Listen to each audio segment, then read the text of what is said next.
السلام عليكم. في الجولة الثامنة من الدوري الإسباني ريال مدريد يستعيد الصدارة وبرشلونة يسقط سقوطا مدويا في إشبيليا. وفي الجولة السابعة من الدوري الإنجليزي مانشستر سيتي يعود إلى المنافسة، ليفربول يواصل الترنح، وأرسنال يطير بالصدارة. إلى أن ريال مدريد حقق فوز مهم جدا على فياريال بنتيجة 3-1، انتصار جاوز به المدرب تشافي ألونسو خيبة الهزيمة الكبيرة في الجولة الماضية ضد أتلتيكو مدريد. المباراة كان فيها البرازيلي فينيسيوس جونيور النجم الأبرز بلا منازع، صنع الفارق وسجل الهدف الأول بعد مجهود فردي ممتاز، وبعدها راوغ تحصل على ضربة جزاء وسجلها بنفسه. ولكن خليني نحكيكم حكاية الهدف الثاني اللي جاء من ضربة جزاء بعد لقطة مميزة من النجم كيليان مبابي المنفذ الأول لركلات الجزاء.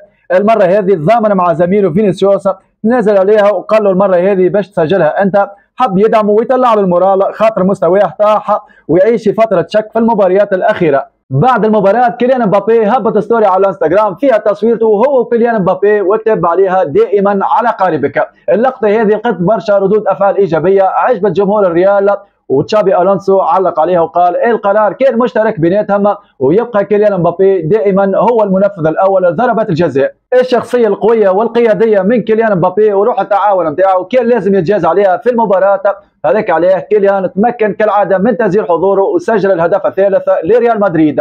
ولكن الخبر السيء انه كيليان مبابي خرج مصاب، نتمنى الإصابة ما تكونش خطيرة لأن ريال مدريد تنتظر برشا مواجهات صعيبة بعد التوقف الدولي كيما جوفانتوس وبرشلونة وليفربول. برشلونة تلقى هزيمة كبيرة، وهذه المرة في الحقيقة لم تكن متوقعة تماما، 4-1 ضد اشبيليا في مباراة هي الأسوأ لفريق برشلونة منذ فترة طويلة. المباراة طرحت فيها برشا نقاط استفهام حول بعض الاختيارات للاعبين والاستعداد الذهني وخطة الدفاع الخطأ اللي ولات مكشوفة لكل الفرق. بعد الهزيمة ضد باريس سان جيرمان في دوري الأبطال، هذه الهزيمة الثانية على التوالي والأولى على المستوى المحلي للبارسا هذا الموسم، 6 أهداف في 2 مباريات، رقم ما جاش بالصدفة ولكنه يكشف الهشاشة الدفاعية للبارسا نتيجة برشا عوامل، وأهمها لعنة الإصابات اللي أثرت على الفريق. برشلونة ما عندوش بدائل باهين، وهنا كان لازم التدعيم في سوق الانتقالات، وأهم نقطة طبعا مواصلة اعتماد هانز فليك على الدفاع المتقدم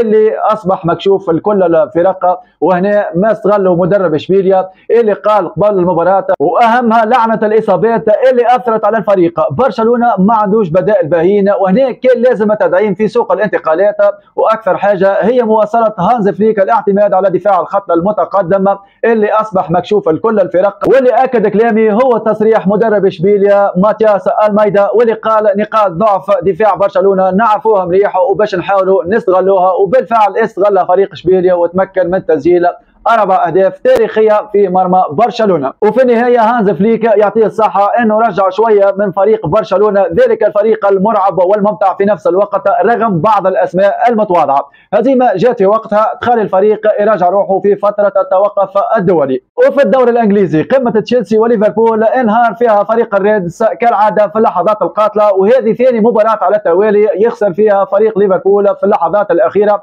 هذا ما يفسر افتقار الفريق للصلابة النفسية. وقرارات المدرب أرني سلوت أصبحت محل انتقادات، خاصة أنه مازال يعتمد على بعض الأسماء اللي تراجع مستواها كما محمد صلاح، زد على ذلك الاختيارات في وسط الميدان. فريق تشيلسي دخل المباراة بقوة وسجل هدف من صاروخ أطلق اللاعب كايسيدو، وهذا معطاهم ثقة كبيرة في خلال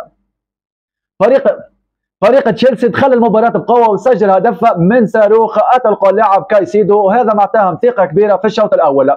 في الشوط الثاني فريق ليفربول رجع وعدل النتيجة عن طريق جاكبو، ولكن تغييرات المدرب إنزو ماريسكا أعطت مفعولها، وتمكن الشاب ستيفاو من تسجيل الهدف القاتل لتشيلسي في اللحظات الأخيرة. وفي الأخير فريق تشيلسي يستحق الانتصار بفضل العقلية القتالية والتغييرات الذكية، وفريق ليفربول تلقى الهزيمة الثالثة على التوالي، الأمر اللي قد يدخلهم في فترة شك وما يفيقوا منها كان يلقوا رواحهم في المرتبة الخامسة ولا أكثر. فريق أرسنال انتزع الصدارة ببصمة واضحة بعد ما انتصروا على ويست هام بنتيجة 2-0. نتيجة تأكد أنه فريق الجانرز تطور وصلح من نقاط ضعف الموسم الماضي، وأصبحت عندهم الاستمرارية في النتائج والأداء بعد التدعيمات اللي عملوها كيما جيوكوريس وإيزيا، وأصبح عندهم دفاع منظم وهجوم حاسم ويتحكموا في كل المباريات اللي لعبوها.